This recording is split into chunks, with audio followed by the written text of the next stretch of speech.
Great. And now it is my great pleasure to introduce Jan Todd.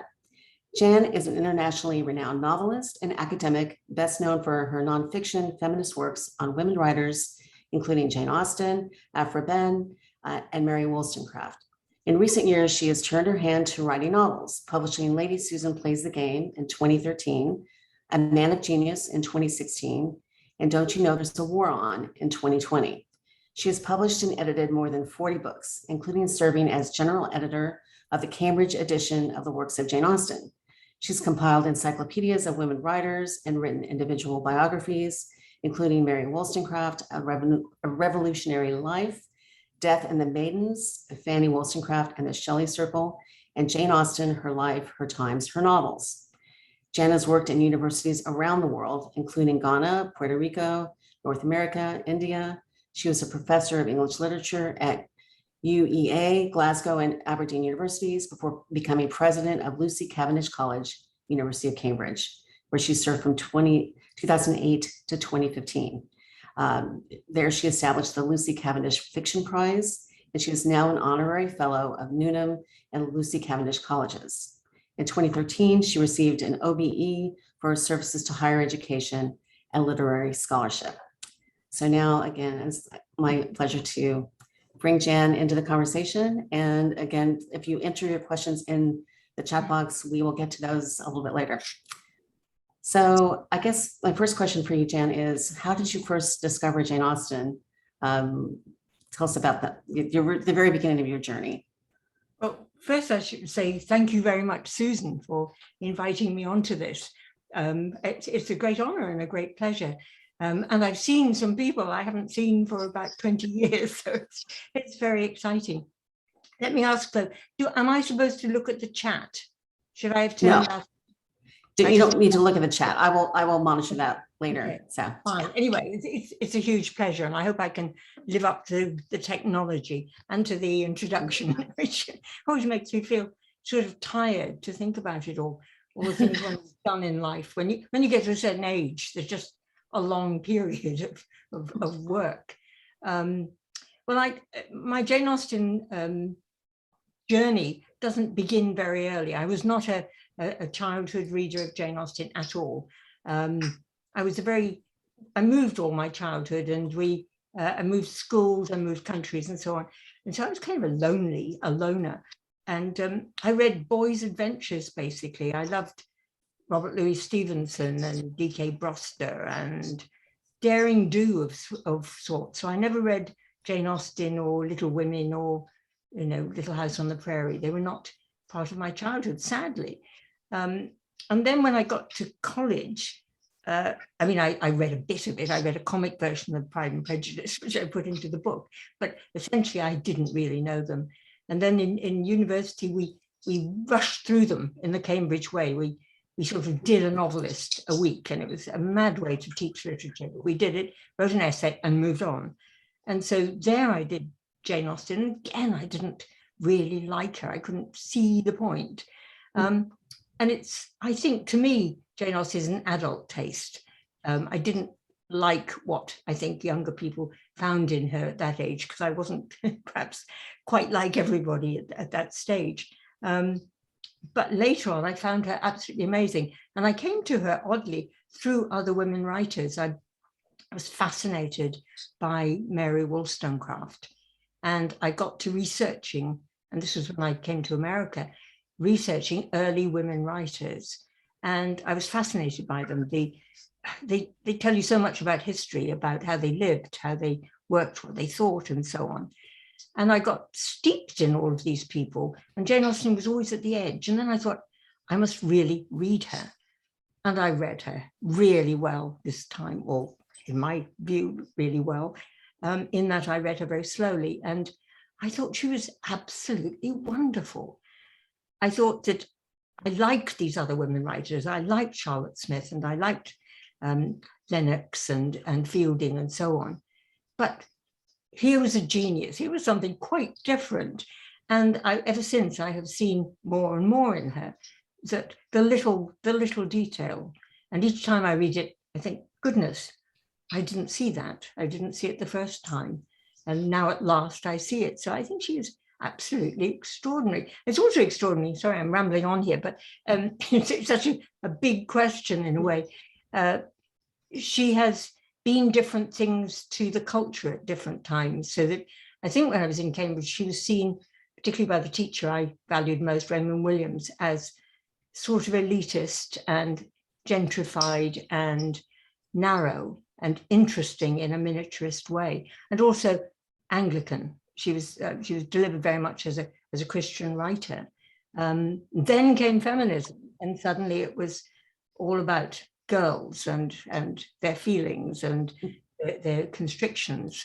And then, of course, came slavery, and that, you know, it moves on, and we see more and more in her as our own interests change. Mine too. Sorry, that was a bit long, but I hope you got the point. Oh, that's fantastic. And then how did you embark on, when did you decide you wanted to have a career in academia? Well, I didn't want to have a career in academia. I wanted to be a novelist, but I never had I didn't have the self-confidence to put my fantasies before the world, I think. I also thought if you couldn't do it wonderfully, you'd best be quiet. I was sort of brought up with, you know, the idea that the line was always, who do you think you are? That was said in school a great deal if you sort of pushed yourself forward. So I wasn't very self-confident. And also, I had to earn a living. I think if one had parents living in London or somewhere near publishing, you could have a group of people who would encourage you, and you could perhaps live very quietly and cheaply while you were writing your first novels. But that wasn't possible for me. So I wanted it, but slowly when I came to America, I realized that I could be an academic, and that was also very nice too. And it was America that did that for me. I think England is in those days, it was very sexist, and where boys were advised sometimes to go into the academy, not so many girls were. And there was certainly a suggestion that girls peaked early and didn't come to much later. But when I got to America, I met feminism, and it was very encouraging to me. And tell us about your shift to actually becoming, like, you know, fulfilling your early dream of being a novelist, when you made that shift from academia to starting your first novel. Yes, it's taken retirement though to do it. I mean, in a way, retirement is very freeing, isn't it? In certain respects, particularly in England, where when I think in the States you hang on, well, you don't hang on, you stay with your institution a little more than we do. When it's over here, it's over. You know, your office goes and you go, and you're put out to grass, I think, and the water closes over you quite quickly. And it's good at that point to do something new, I think. And writing novels is what I wanted to do. Also, I think you're freed a little bit at this stage from the tyranny of other people's opinions. And so where I would have been absolutely gutted by any criticism a few years ago, I'm still upset, but I'm not absolutely floored by it in the way I would have been earlier. So I think one can do things that one might not have done otherwise. And I think one always has an itch to create something, and novels are what I create. Tell us about your first novel and what, you know, inspired that, and how that changed your trajectory. I started various novels, and I have to say that I was, before this, really an academic, but I was also very much a biographer. And I came more and more to think that biography was never true, and that one could get probably more true in fiction, because you could never get to the consciousness of the person. You sort of pretended you did, but there are layers of consciousness. You never, you know, on the page it was a single thing they thought or they did, and life isn't like that. And I thought in fiction you could sort of get closer to what was the inner life of somebody, whether you made it up or took it from people's letters. So I sort of moved from fiction slowly into biography, biography into fiction. And in fact, I had one criticism of one of my biographies, that it was really rather close to fiction. So I thought it was time I moved on. But the first one was very much because I had fallen in love with Venice, which is such a remarkable place and so resonant with history. And I also was fascinated by, the fascination is still there, with the idea of the romantic poet, the notion of this being who regards himself as superior and able to somehow plug into the great harmonies of the world and bring it to other people. And as a result, is pretty careless about the people he's with. And so it is a male notion, that sort of high, divine, romantic, inspired poet. So I was very interested too in the fact that in Italy, particularly the romantic poets Shelley and Byron became supremely themselves. They became even more romantic to an extent that they were almost living themselves. They were sort of creating themselves as romantic poets in a big way. So the character I created at the center, the man of genius, is not Shelley, but it's a sort of amalgamation of romanticism, romantic poets, and a kind of selfishness that I think is probably necessary for anybody who is going to create great work. And so I was investigating all that within a context of Venice and in the time period that I knew most, which is the Regency period, the period of Jane Austen. This is not the world of Jane Austen, but a little bit of it is close. The clothes are the same, one or two of the habits are the same. And it was in a period just after, towards the end of Jane Austen's life, when the war is all over, the Napoleonic Wars are all over, and there's a sense of change and people not necessarily moving on, but the culture changing thoroughly.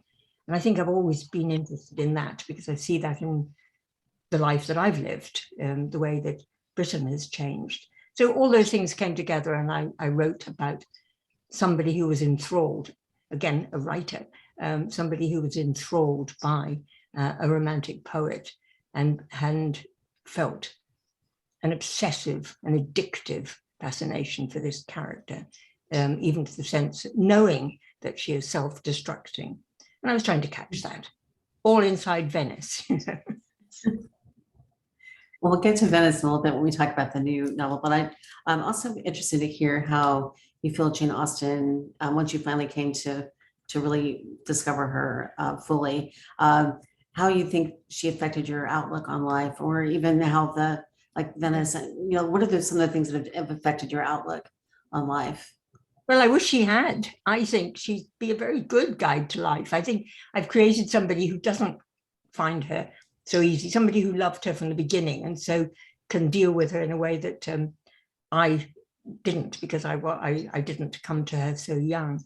But to me, she would have been a very good guide, learning how to live with people, how to be restrained in company, and how to comport yourself in a social scene while keeping your thoughts to yourself, while being free within your mind and decorous outside. And I think that would be splendid, but it's too late.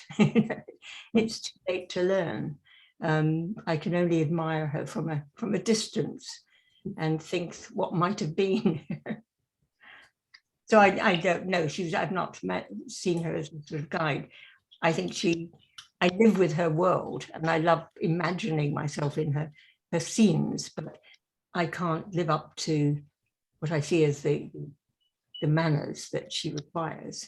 I think she would be quite scary to meet in reality. That's true. What for moving to your new novel? Tell me, first of all, why a novel with pictures? What led you to add photos to your novel?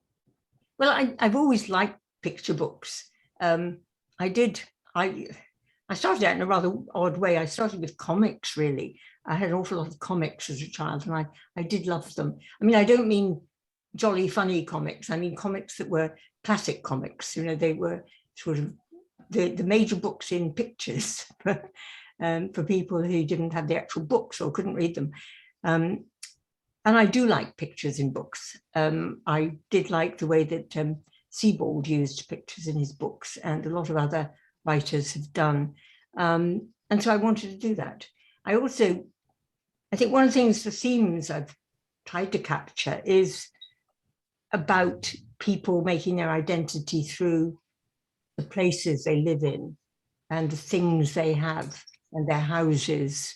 A sense of, I mean, we talk about identity in big grand terms of race and culture and nationality, but I'm thinking of it more in terms of a sort of rootedness in your things, in your house, in your place, and so I thought that the pictures would anchor it all a little bit like that, so that the view out of the window would be the view that I would put. Now, these are my pictures, and I have to say they are a little random at times.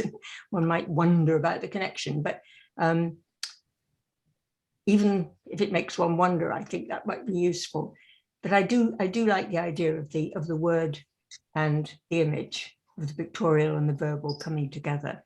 And I feel sometimes a picture can say something a word can't, and vice versa.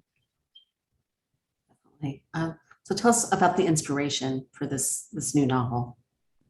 Well, it is, excuse me, I mean, it was lockdown, really. I mean, here I was stuck in, it's the first lockdown, which was really quite ferocious in England. We were told to stay in the house or stay in the garden. And I have a rather small front garden, so I paced up and down it fine. And then you're out in the road, but not very far. And it was really quite oppressive in some ways.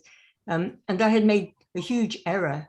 Had I known lockdown was coming, I would not have done it. But I had made the extraordinary error of giving away most of my books when we moved house 5 or 6 years ago.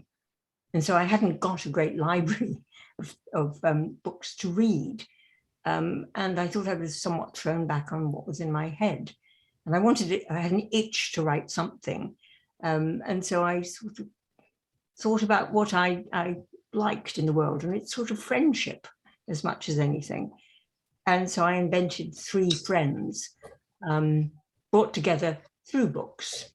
And I had to use what was in my head, which were these 3 places of Venice, Wales, which is my original home, and Cambridge, where I live now. And so I put them in these places, and it's not autobiographical, although a few of the memories impinge on my own, but the central character, Fran, is somebody I would like to know.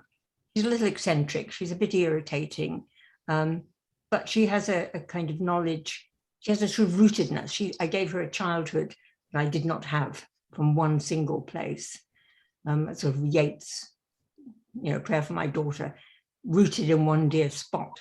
And I gave her a sort of caringness. So she cares for other people's children. She cares for anything small and fuzzy and furry. And it's generally, I think, I hoped, a good thing. She also is irritating in that she interrupts. And she talks a lot. And she doesn't like pomposity, and she pokes at it. But I hoped that she was an endearing sort of character. What she does share with me, and she shares with all the 3 protagonists of my 3 novels, is that she's an only child.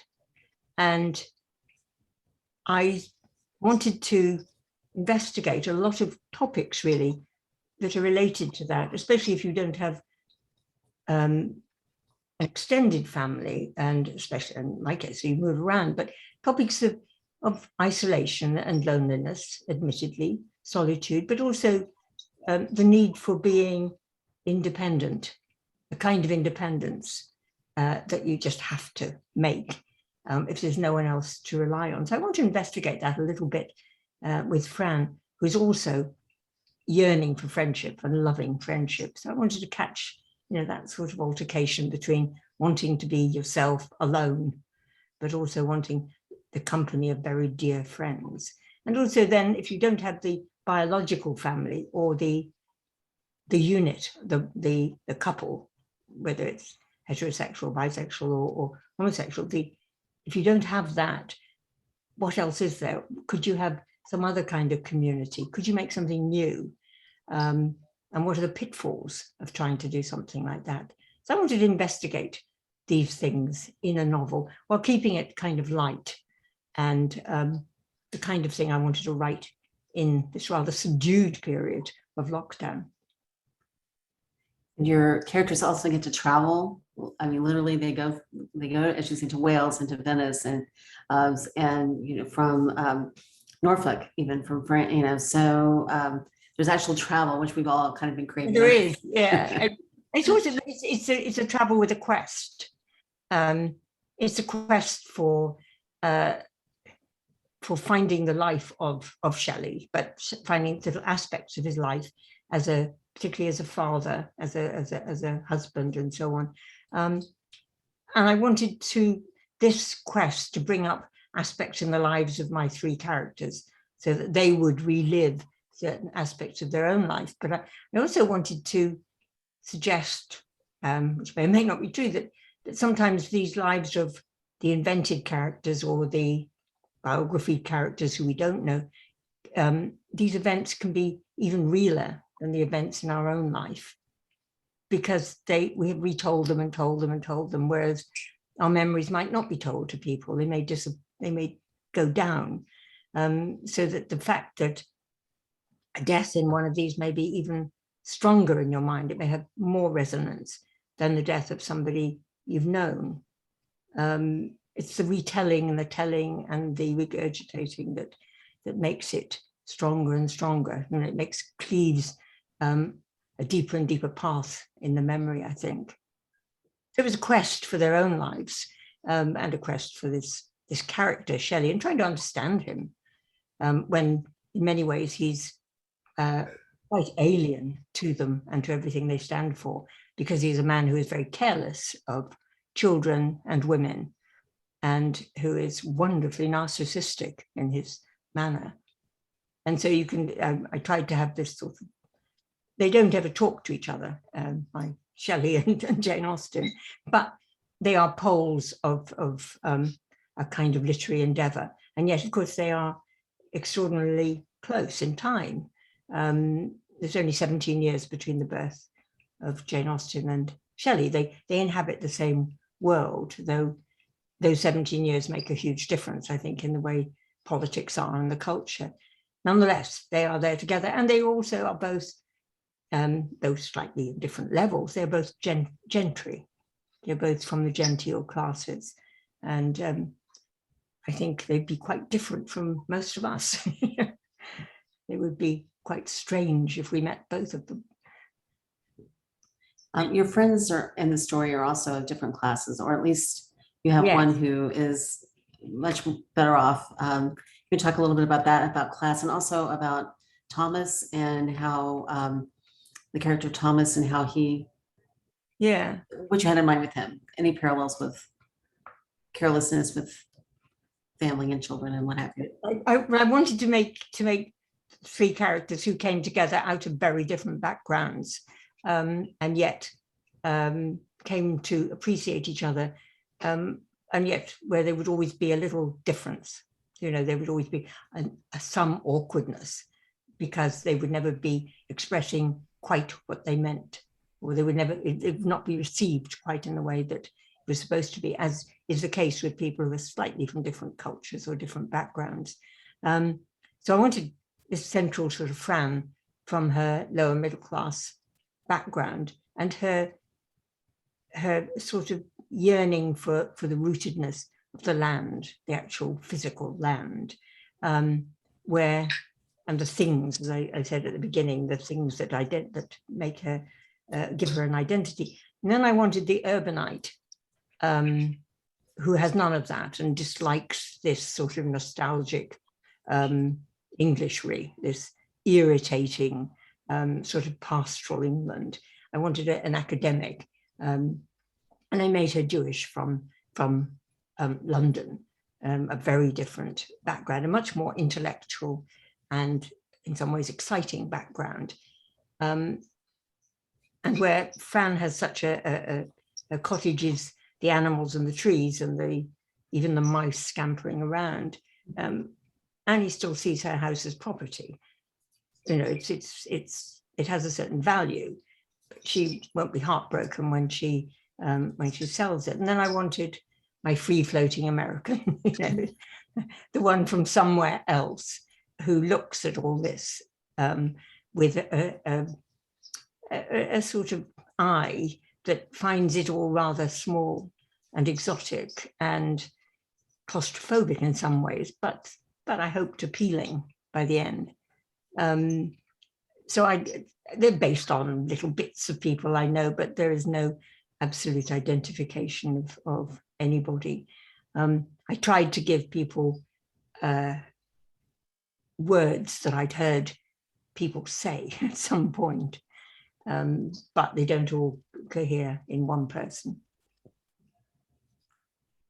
So Jane Austen is a character in this novel. I mean, at least she speaks with Fran on a regular basis. Can you talk a little bit about that, about what you wanted to accomplish with that, and how, and does Jane Austen talk to you in a similar way when you're writing?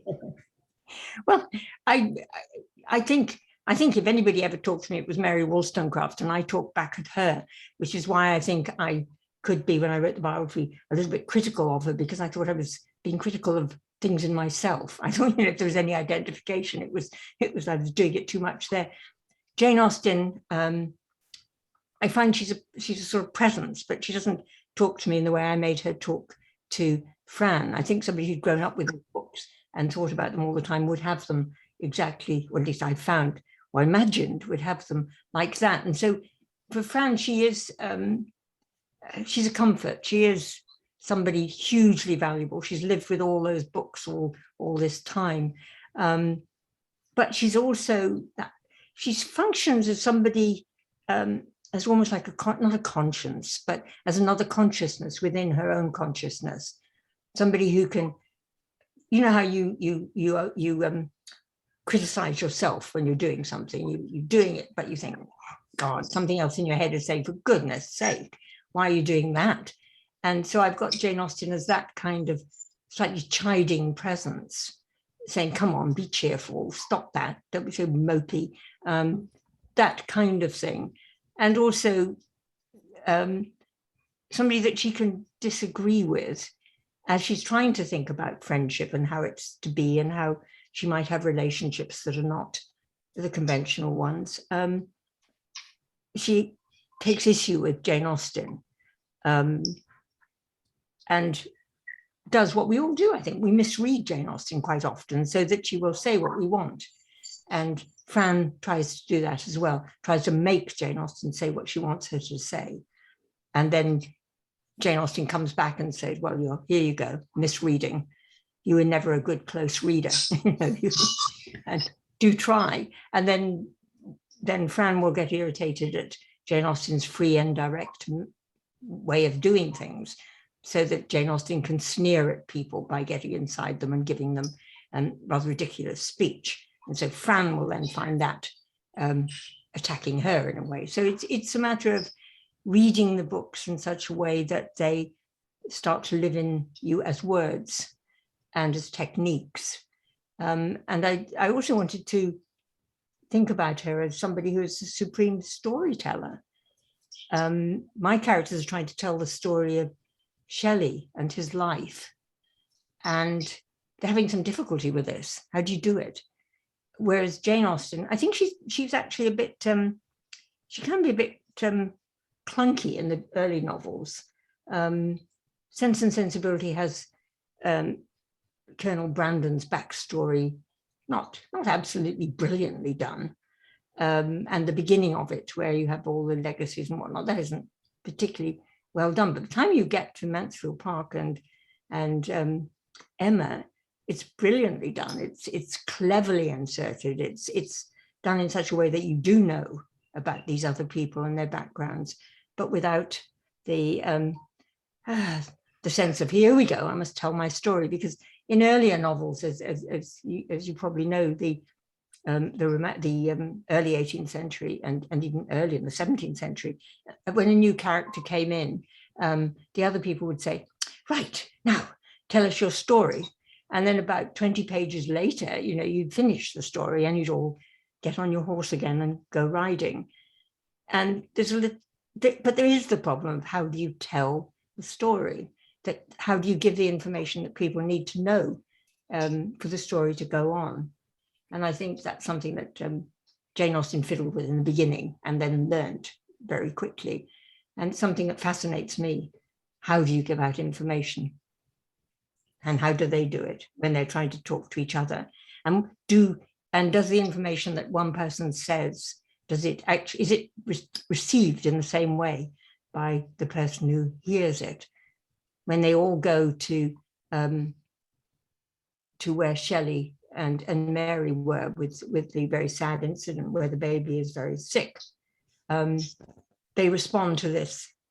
The facts are given, but all of the three characters and Thomas I will come to, they all respond from their own experiences to that incident.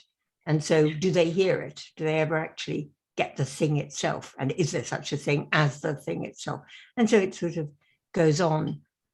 But I wanted a couple of younger people. So I've got Thomas and Tamsin. But I didn't want them to sort of take over as young people would. But I wanted somebody who is techie, like Tamsin, who is into the self-presentation, the selfiness that these other older people don't know about. But Thomas is a sort that I don't know. It's a sort of Cambridge sort, actually. It's an old fogey who is young. It's a person who is yes, athletic and handsome and all the other things, and academic, but in some ways his self-presentation is of an earlier period. And I wanted him to be that kind of man. He will do well in academics, is my point, I think. He will do very well in the Oxbridge world anyway. Take a little different tack. When you're telling the story about your characters on the Shelley Trail and going to Wales and then Venice.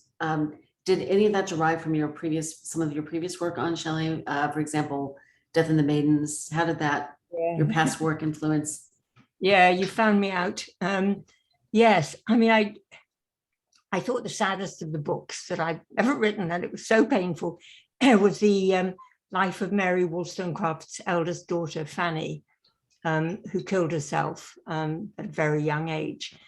And Shelley is not, I mean, the book is called Death and the Maidens, and Shelley is not death. That would be an exaggeration, but he is implicated, I think, in the deaths of Fanny and, of course, his first wife, Harriet.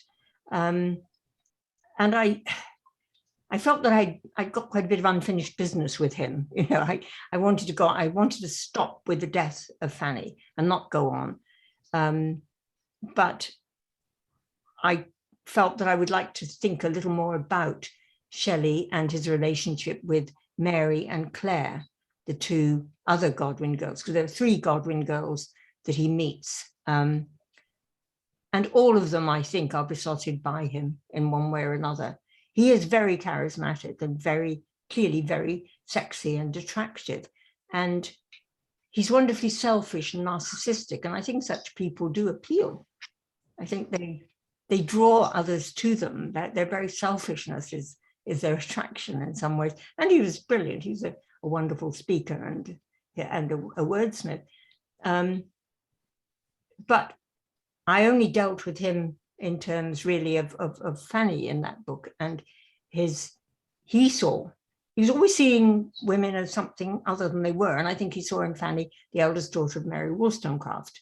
But then he saw Mary, younger, prettier, and the daughter not only of Mary Wollstonecraft, but of this great philosopher, William Godwin, who had meant so much to him, a man who described utopias that Shelley then wanted to try to live out.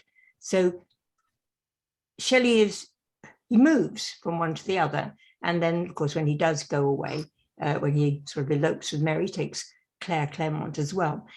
And it does appear that just about every time when he has one woman, he really has to have another one. You know, this sort of harem around Shelley is something else, and you wonder, well, why do they put up with it? But why do we put up with a lot of things? It's the culture did not find it so very odd that a woman would be besotted to a man, and also dedicate herself in the way that really Mary does to Shelley. So I wanted to look into all that and think about also the extreme difficulty of trying to live a Shelleyan life if you're a woman. You know, this free love and so on. It's fine if you don't have babies, if you have birth control, perhaps. But even then, the idea that you can have sexual relations anywhere without the emotional connection of a single connectedness. It's very hard for a lot of people. I mean, Shelley had this idea that, I try to quote it, that true love differs in this from gold or clay, that to divide is not to take away. But I think most people do think it is, that when somebody goes off with somebody else, then you have taken away something from you. And I don't think he ever quite understood the effect that he had on these women. I think I'm rambling off the point here. Not at all. Yes, I am rambling off the point, but I'm just sort of, I wanted all these people to think about Shelley, and I wanted Thomas, the one man, to be in a way identifying with Shelley, while at the same time he's got the more traditional morals in himself, so he can both live a little bit of a Shelleyan life and at the same time feel bad about it in the way that Shelley really does not. So I needed him. I also wanted him to cycle off into the mists in Wales. And I didn't want my girls, I didn't want my women to go cycling off. I wanted them to stay put to talk. And again, I just mentioned those who haven't read it, that I do take them to Wales because in Wales, Shelley's house, where he wanted to set up a community of like-minded fellow spirits, a utopian community based on the ideas of Godwin and to some extent Mary Wollstonecraft. That house has now been drowned, and it's under the waters of one of the many reservoirs in mid-Wales. And so the sort of image of this house where the poets had been, but under the water, is a very potent one for me, and I wanted to see it as something quite potent to these people all looking at it, but specifically and especially to Thomas, I think. You also, in addition to their visit to Wales, you give us a really evocative, dramatic depiction of Shelley and Byron's tempestuous time in Italy. Can you, against the backdrop of the characters being there in modern day, you've also lived in Venice. Can you tell us a little bit about what it was like writing about Venice, well, from that perspective? Well, I was always, I think the English have always had this fascination for Venice, and they, in some ways, they create it. I mean, they made it into a bit of a museum when they started going there in the early 18th century. So there's always been a sort of British group there, but it's also been a place of freedom, freedom from British morals, which obviously it's not functioning like that anymore, but it did in those days. And that I wanted to really write about that. But I also, I mean, I've struggled in Venice. I mean, I've been living there for some time, especially when I didn't have a house anywhere else. That was my primary place. And quite hard living in Venice. First of all, I wanted to catch some of that. And the fact is that it's very cold in the winter. I caught that in the first book, where they lived through a Venice winter. And I wanted to sort of suggest that the Venice of the tourist brochure isn't the whole thing. But my characters in this book, they are tourists. They do enjoy that aspect.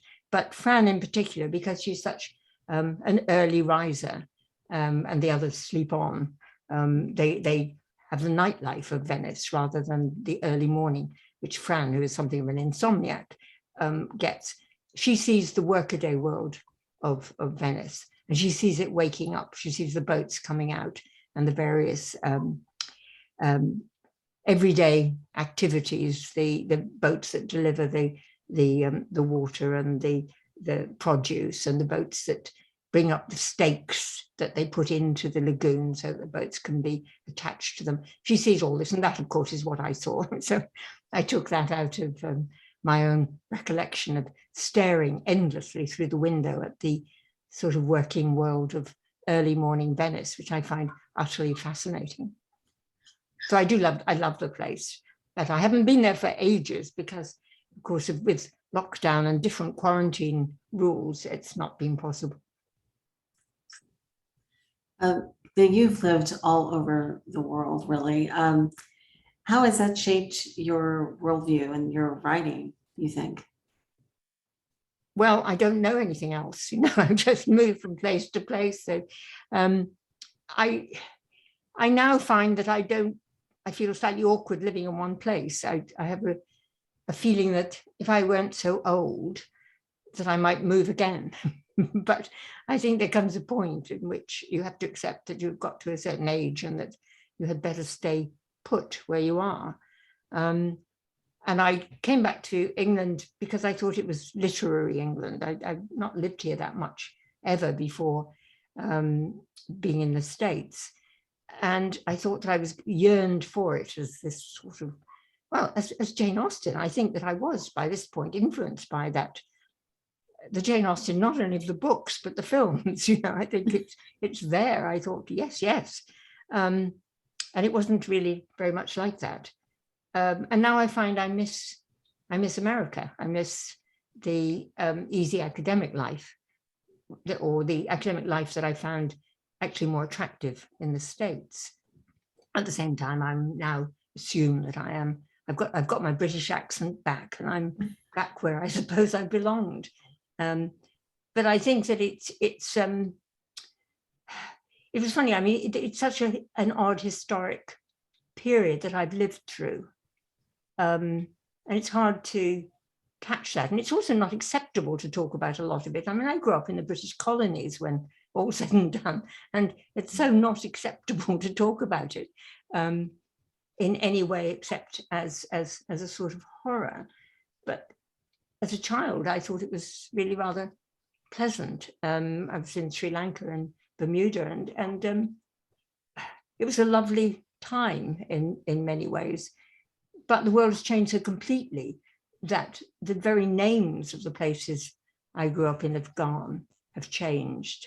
And my memories don't accord with I suppose now the received narrative of the ending of the British Empire, which did an awful lot of bad things, but which I am going to remember in a slightly different way, at least the ending of it. So it's a strange thing. And I've lived through the sort of decline of Britain, which I tried to catch in the middle book. Don't you know there's a war on? I mean, I certainly have changed, and I think it's changed for the better. I mean, it's much nicer England than it was, and it's the food is infinitely better. But I wanted to catch in that book something that is there. England's decline from the Second World War, from being a power of any sort to being of very little account, losing not only its empire, but a lot of things it was proud of, and the huge post-war immigration, which has changed it beyond all recognition. I wanted to catch in there somebody who couldn't cope with those changes, the changes in the currency, in the language, in the population, in the appearance of the country. Everything was changing. And I wanted to think about that. I was lucky because I've been in universities where people have discussed these things, and I lived in the States, which in many ways had prepared me for some of the changes that were occurring in England. But I met a lot of people who found the whole huge transformation of England, of Britain, in the post-war period, something they really could never actually come to terms with. Now we're even breaking up England, not Britain. We're starting with Scotland and Wales, that I come from, is talking about independence, which seemed unthinkable 50 years ago. And of course, Northern Ireland as well, with Ireland. So the whole thing, it starts when I was born. Well, the British Empire was, nearly a third of the globe. And now the country itself is, the little thing itself is breaking up into these little bits. And that's a fascinating period. I can't catch it. It's beyond me to do. And various people like Linda Colley have written very movingly and interestingly about it. But in that middle book, I wanted to catch somebody who couldn't cope with those changes. But my characters in this last book are very happy with this modern world and like it a lot better. You brought to mind your character, Rachel, like being an American, but being really like looking at it from an outsider and being like really enthralled in a different way than your native Brits in the story. But since you've got both, you come from both, both worlds, that must be see a little bit of you in each of your characters. It seems yeah, like a little bit. I'm not quite any of them, but yeah. I guess I like being an outsider, and I think that each of them is an outsider in some ways. Fran became an outsider by moving out of her class in a way. I mean, that was a generation, they were the first generation to go to university, and it was a move out of their original spot. And then there's a sort of outsider status in the other two as well, in different ways. None of them quite has a sense of belonging to where they are at this moment. And I wanted to catch, or I tried to catch that in those characters. And it's something that I see in myself, certainly. I always feel a bit of an outsider, but I think everybody, or I don't know, I'm exaggerating, many people feel that they are outsiders in a society in which they're also quite comfortable. I have a couple more questions, and if anybody has questions, we'll open it up in just a few minutes. Just your character Fran says that she wished she'd chosen someone less commonly admired than Jane Austen, someone more remote and intellectual. You've written so much about Jane Austen. Do you ever feel that way about Austen as well? Well, not really, but it is. There are times when somebody asks you, not in academics, but somebody else asks you, what do you teach, or what I don't teach now, but what I did, and you would sort of mumble on about Hume and Gibbon and Johnson, and their eyes would glaze quite naturally. And then you say Jane Austen, and it's there you go, and then you have this sort of awkward thing that you're talking out of your close reading of Jane Austen and so on, and they ask you which character you like best, which would never happen if you were writing on somebody a little more intellectually, separate from this. I mean, the great thing about Jane Austen is that you can like her in all the ways. We can all relate to the love stories. They're wonderful. We can all relate to the irony and the humor, which is the thing I particularly like. But she can be all things to everybody. And it's a matter of how much time you put into it. It's not a matter of whether you're more intellectual or otherwise. But a lot of people have just seen the films. And so you end up in rather awkward conversations where you're starting to sound a little bit sort of hoity-toity by saying, well, actually, that isn't in the book. And it's rather a stopper of a conversation, like politics. Do you have a favorite Austen novel or character? No, I think whatever I'm reading is my favorite one. Each time I read, I think, oh, yes, this is it. But I get most from, and this I suppose is a bit weird, it is from Mansfield Park. I really like that. I really found Fanny Price utterly interesting. The idea that after creating the much loved, but I actually a bit uncomfortable with Elizabeth Bennet, who I think is a little bit smug for my liking. She created somebody, the creep mouse, Fanny, and dared us to almost to despise her. I mean, I just think that's such an interesting creation. Somebody who is is good, is really basically very good. And goodness is difficult. I mean, she's jealous and she's envious in a quite brutal way, really, of Mary. I mean, she's really quite unpleasant about her even when Mary's trying to be kind. So there's a lot in her that is not total goodness, but she is basically good and pious as well. And I think it's an extraordinary creation. But the whole book is so wonderful. The little bits in it, there's some wonderful humorous bits of conversations and misunderstandings and so on. I think it's a lovely book. But they all are, whatever you read. When you're reading Persuasion, then that's it, isn't it? And Emma and so on. Whatever you're reading, you think, yes. If Anna, the moment where Anna says, this is all the world could give her, you think, oh, yes. But then you read Emma and you rather like that slightly abrasive, rather self-centered, pushy girl that she is. How about you? What do you like? Which book do you like? Pride and Prejudice followed by Persuasion. I'm the typical, it's like we did our survey for Chester News. Really? And, I'm like right in the, very conventional, but I've come to appreciate Mansfield Park, which traditionally has been my least favorite. I mean, it's the hardest to really understand and to really appreciate and embrace. But the more times I've read it, I really, Fanny, in her own mind anyway, is throwing a lot of shade at Mary Crawford and others. I mean, she really has very strong opinions. She's very intelligent. Absolutely. And so I've really come to appreciate her. And I feel, from my experience, the more I read them at different times of my life, it's like they strike me in completely different ways than they did. Yeah, which is what is so joyous about Austen. But I agree. I mean, you can't not like Pride and Prejudice.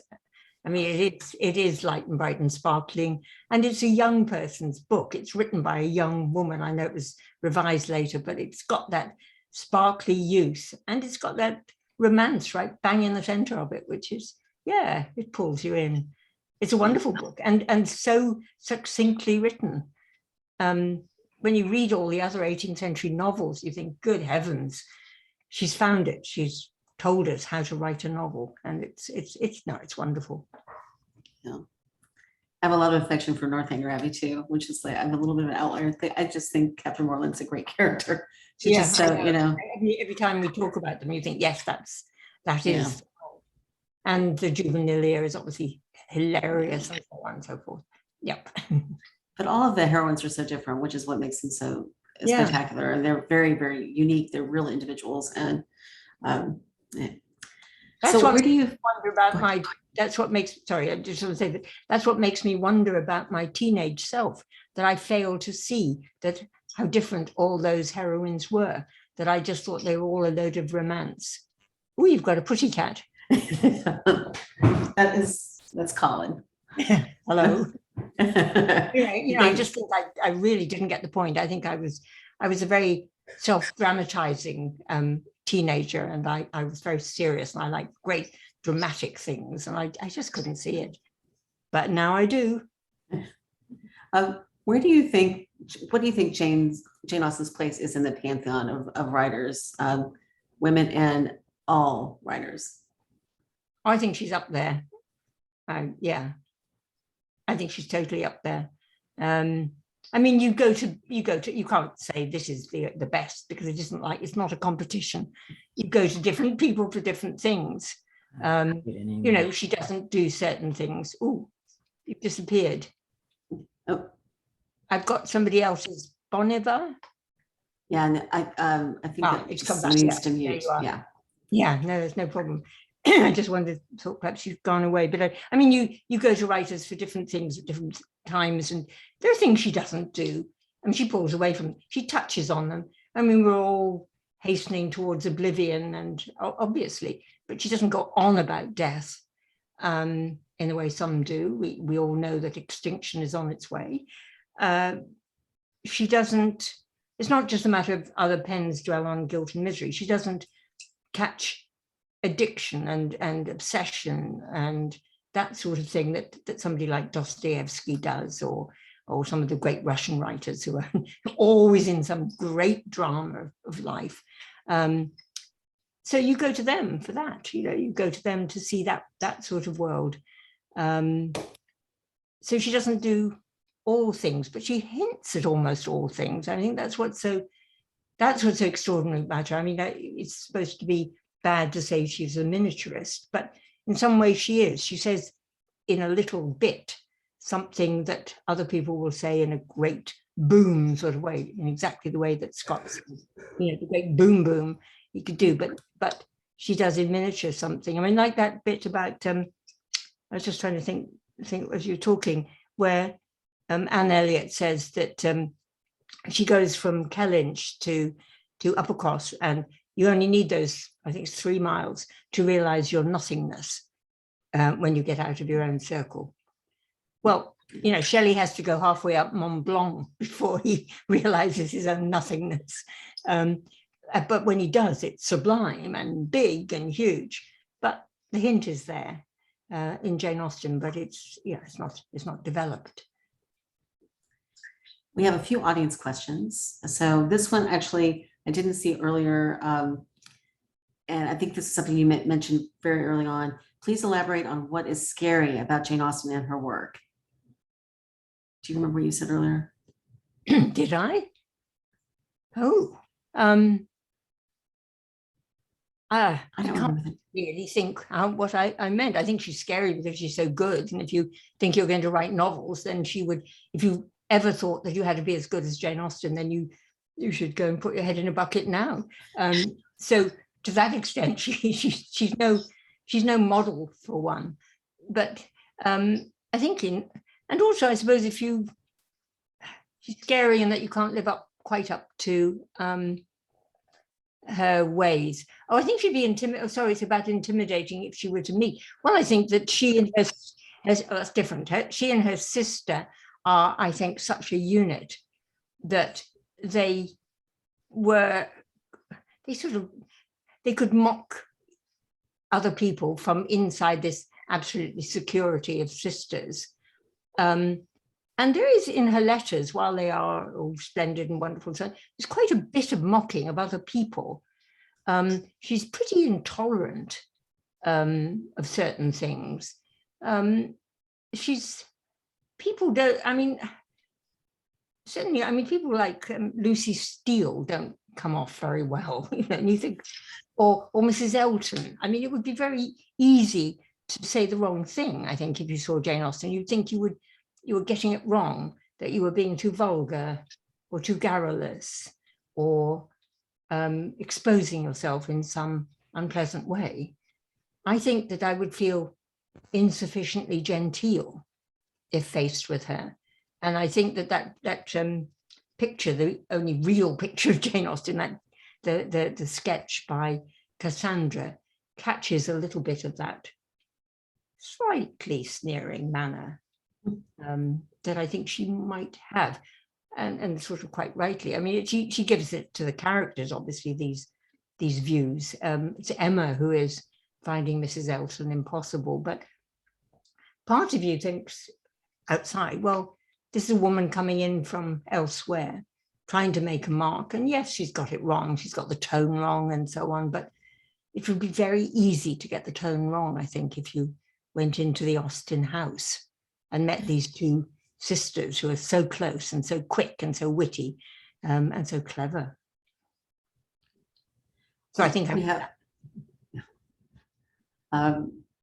you for that. So we have another question. This is from Anne Malore. You've done such wonderful work on Mary Wollstonecraft. Do you have any sense that Austen and Wollstonecraft might be able to talk to each other, either in your novels or in the historical past? Oh, well, thank you, Anne, for that one. When I was writing the biography, I tried very hard to get them in the same room, in that she knew somebody who knew somebody who knew somebody, and I thought, could it be possible that they actually, but no, I couldn't ever do it. I think they had people in common, but as far as I could see, I could never actually have them meet. And I think they wouldn't, if they had met, I think they would have been chalk and cheese, really. You think of the effect of, Mary Wollstonecraft before she sort of mellowed a little bit with, particularly as with motherhood. I think she mellowed a lot with that. She was quite opinionated and definite. And when she met Godwin the first time, she put him off totally because she talked all the time and spoke over him and gave her opinions in so robust a way. I think that would be a bit like Elizabeth Bennet with Lady Catherine de Bourgh, that it would be a bit too much. I can't imagine them. I mean, you said, of course, they have the same, in many ways, they have the same liberal views. They'd both be against slavery. Everybody of liberal opinion would be, and they'd be against, and they'd be for women's education.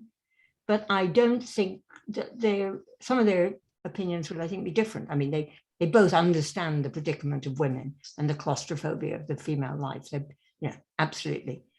But I think that when it comes to, say, something like education, I don't think they are quite on the same page, because I think Mary Wollstonecraft believes in formal education very much. She thinks that a rational education would really help everybody.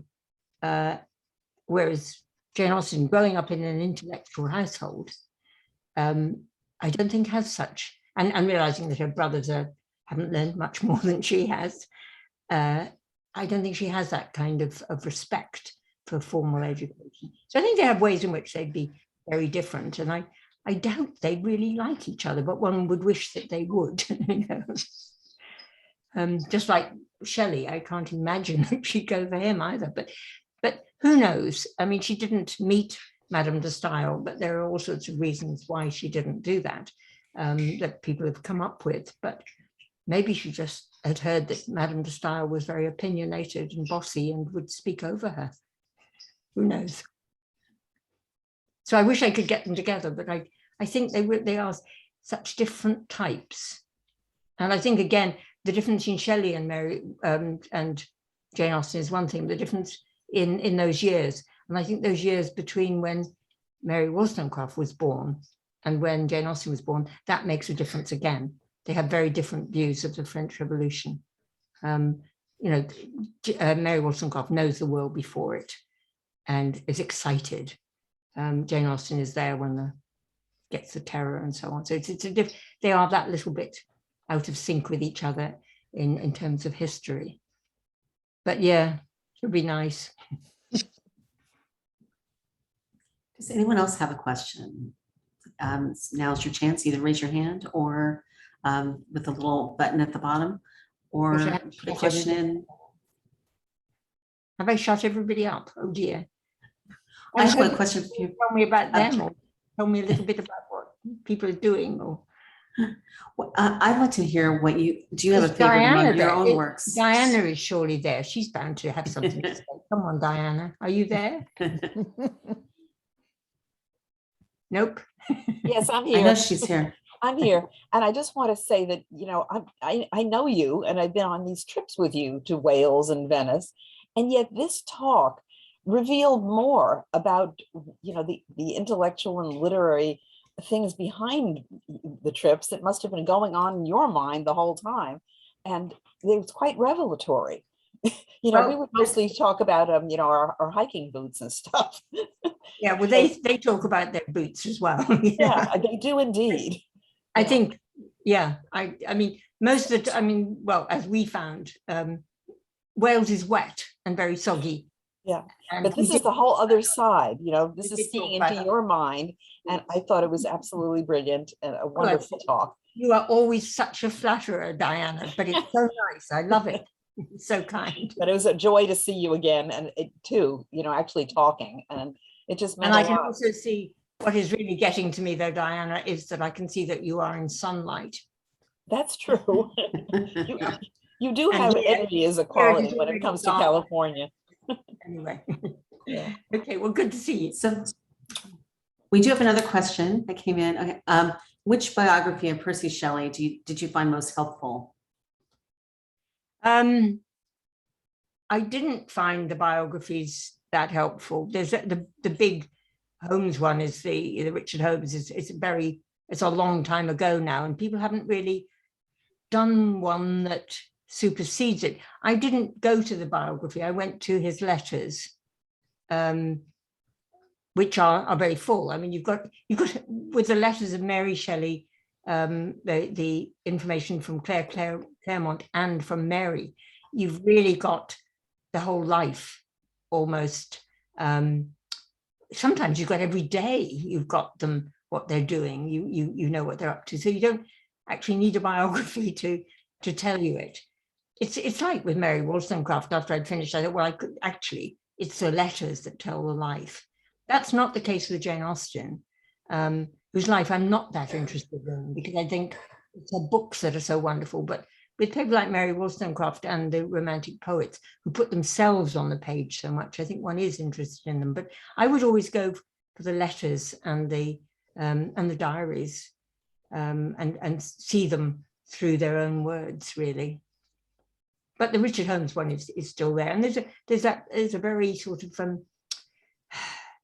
I don't quite say creative one by Anne Rowe, which is a sort of experience of Shelley rather than a biography.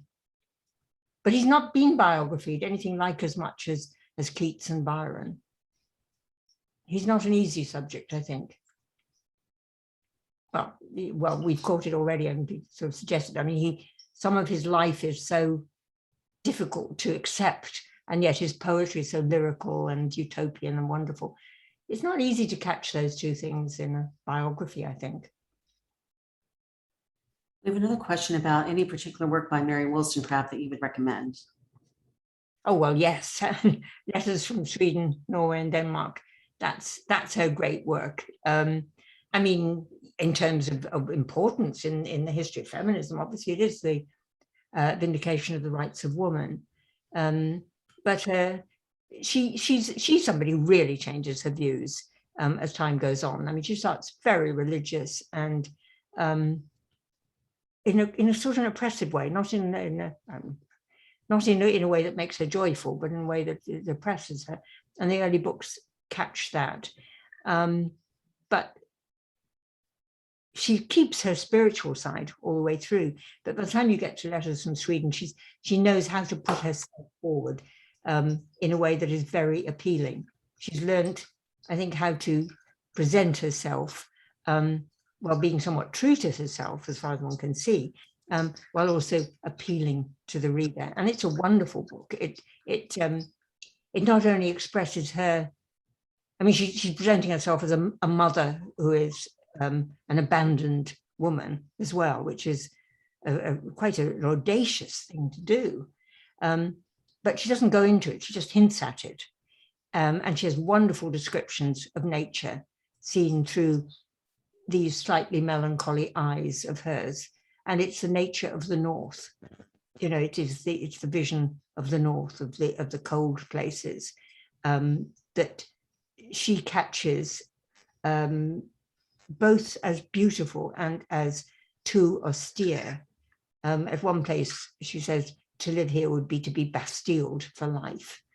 You know, she catches the claustrophobia of the northern winter as it starts to come in.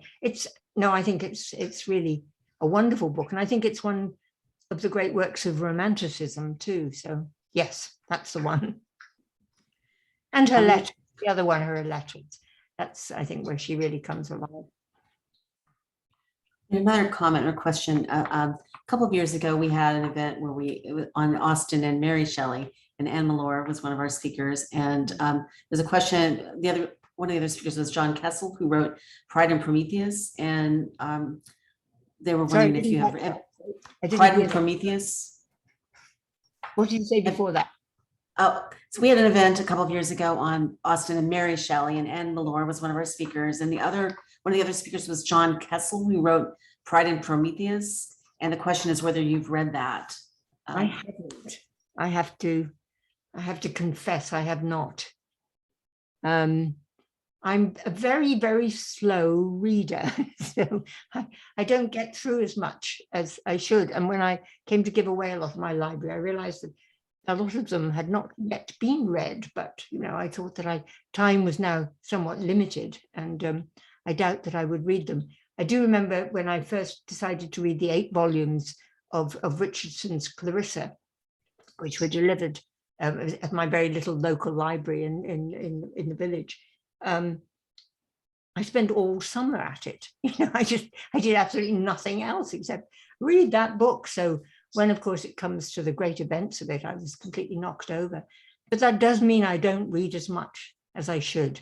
And I'm not up on a lot of modern works that I really want to read. There's so many out there. I mean, there's so many books being published. I mean, I'm adding to them, so I'm not in a position to grumble. But ever since people can also self-publish very beautifully, make lovely books of themselves, there's just more and more and more and more. And I'm fascinated by a whole load of books. I'm fascinated by this new sort of notion of writing the self as fiction. The sort of thing that Rachel Cusk does, and what are these called? Carlo Knausgaard. And there's so many in that where people actually try to catch consciousness of themselves in fiction. But I haven't kept up with it. I mean, I'm trying, but I've got a long way to go. Not so many years. You've had such an interesting life yourself. Have you thought about doing your own autobiography? Well, I sort of did. I've used it up. I don't want to be, a lot of it, I was such an inveterate liar when I was a child that I was always making up stories because I always went to a new school, a new place, and I always sort of made up stories about my past because it never fitted where I was. So I don't think I'd know quite what the truth was, but I did put a lot of that in a book that was not going to appeal to all of you, but it was, I had cancer 2 or 3 times, and I wrote a book called Radiation Diaries. Because I thought in a very self-dramatizing way that this was the end, I wrote a diary each morning before I went off for the radiation therapy. And in it, I revisited my whole life. Only in little bits, and that's I sort of have done it. And the big thing of my childhood was that being sent, which was a horrible British habit of sending a child away to a boarding school at a very tender age. And I was sent away from what I regard as the paradise of Ceylon, which is now Sri Lanka, to this boarding school in Wales. Now I've come to love Wales, but at that time it was cold and dark and damp and cold, and I was an asthmatic, and I was 11. And I think, and those years separated from my parents with no really anybody close and no close relatives, I think it really marked me. And I did try to talk about that in the in Radiation Diaries.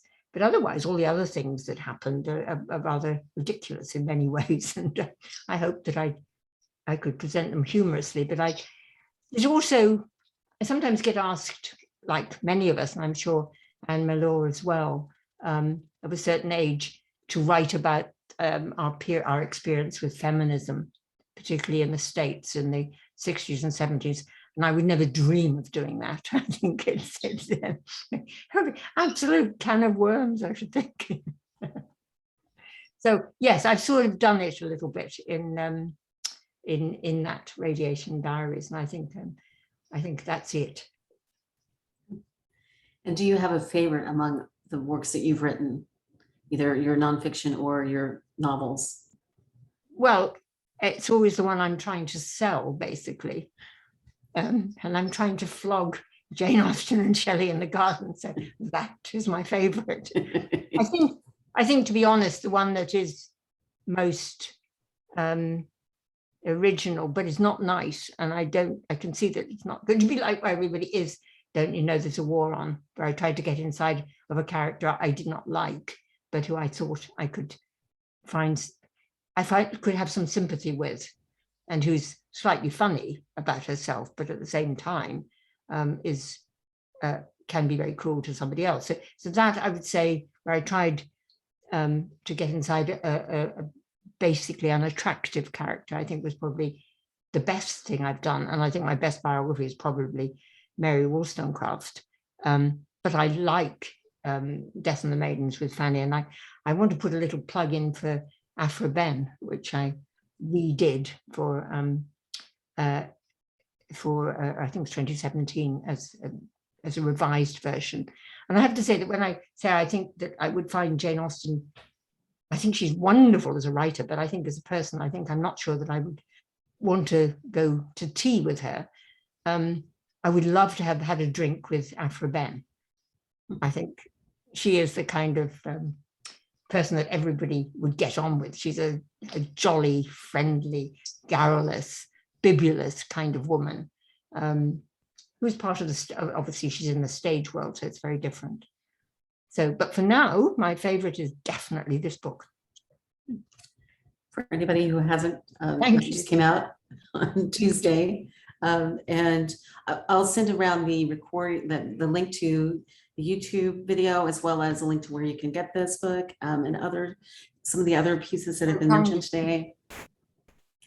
And any other final questions from anyone? This is your last chance. Oh, Jan, this has been really delightful. We're so grateful for you to spend the time with us. We know it's evening, your time. So thank you for joining us today. And it's been wonderful. I really appreciate it. Well, thank you so much. And thank you for letting me have this little glimpse of the America I've lost and which I haven't visited for so long. Lovely to see you all. And I only wish I could hear all your stories and talk to you. It's a nature of Zoom that only one person talks. Anyway, thank you so much for coming, all of you. Thank you. We're getting a lot of applause in the chat, and I'll also circulate the chat to everyone. So, Okay. great. Thank you. Thanks, everyone. Take care. Bye. Bye.